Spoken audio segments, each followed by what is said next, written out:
Not surprisingly, the management style that leads to a win-win outcome is the collaborative style. By engaging in collaboration, a person commits to finding solutions that meet both their own interests and the interests of the other person. If successful, the result will be a win-win solution, in which all parties get what they want. In addition to meeting the desires of the parties to the conflict, win-win solutions have other advantages. For instance, they allow communication and trust to develop between the parties, which lays the groundwork for better strategies for the managing of their future divergences. Win-lose solutions result from the implementation of the two opposing styles of imposition and accommodation. The difference between these two styles is that with imposition, I win the conflict and the other party loses it, whereas with accommodation, the opposite occurs. We have already mentioned, when we talked about the prisoner's dilemma, the difficulty that the more competitive management styles produce, particularly because competition or imposition undermines the future relationships between the parties. What win-lose solutions produce is a large dose of frustration on the part of the losing party, who has not obtained what he or she wanted from the conflict.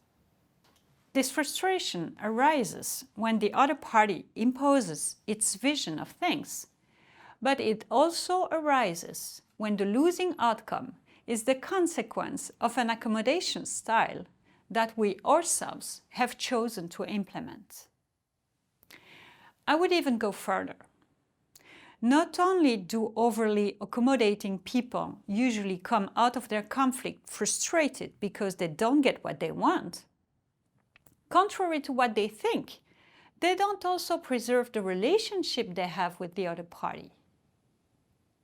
This is paradoxical because people who choose the accommodation style, they do so precisely because they are very concerned about maintaining a good relationship with others.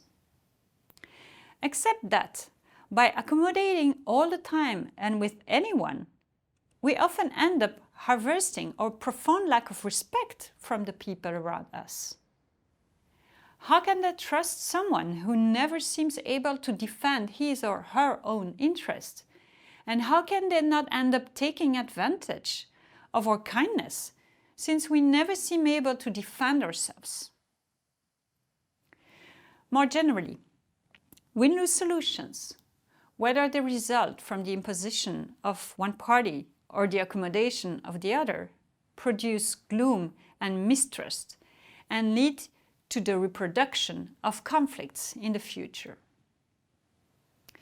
Finally, the last option is the lose-lose outcome.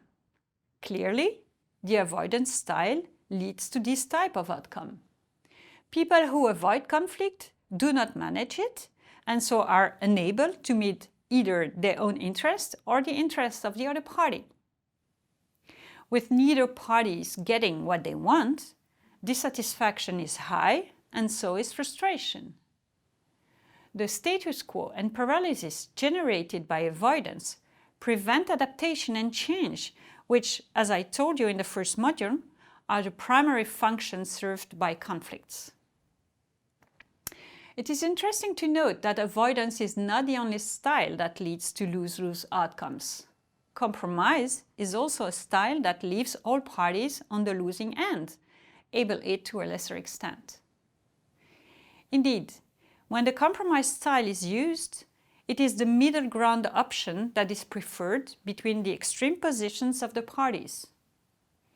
With the middle ground, each party gets only 50% of what it wants.